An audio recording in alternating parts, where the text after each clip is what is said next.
you've watched YouTube Armageddon, you might remember this tune. This all spawned accidentally when I had left the Half-Life CD in the CD-ROM drive of some other computer when I ran GLQuake as a little demonstration as part of Windows 95D. And we kind of just ran with it because we saw how well the two just happened to go together. But details about this machine: it has a AMD K6-2 running at 500 megahertz. Yeah, but what makes it quite interesting is that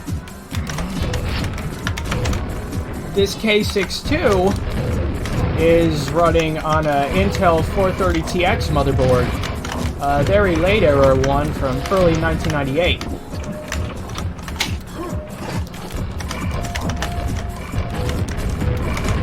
Now, there are some things you have to be very mindful of if you want to go about running a K6-2 on a 430TX motherboard or some other classic Socket 7 motherboard as opposed to the later Super Socket 7 boards. Your primary concern is going to be voltage. Can your motherboard support the voltage that the AMD K6-2 demands? But I found that a lot of them don't really do that, but this late one, the TX97LE from Asus, does indeed support 2.2 volts on the CPU. So you could just configure it that way, and you'll be all ready to go. And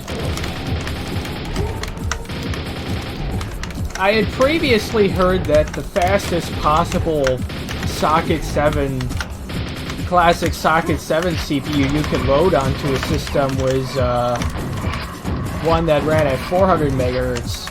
Initially I tried using that, but I think I may have set the voltage too high and may have actually fried the CPU as a result.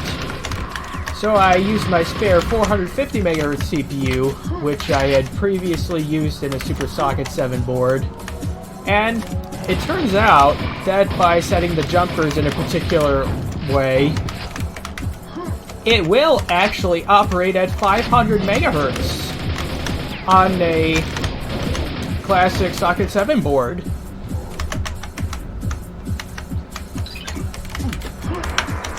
Of course, the CPU clock is pretty much highly disproportionate to the system bus at this point, but that's kind of the little charm here.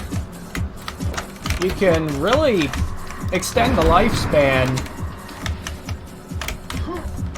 of such hardware that was never meant to really last far beyond 1997.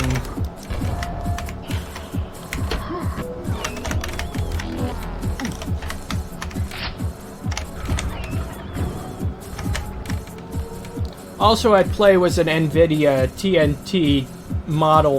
TNT2 Model 64 PCI version.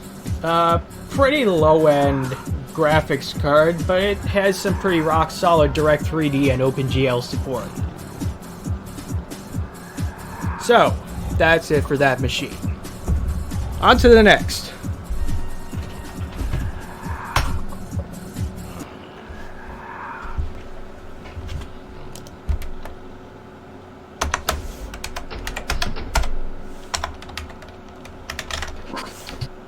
You were right. Half-Life music does go really well with Quake.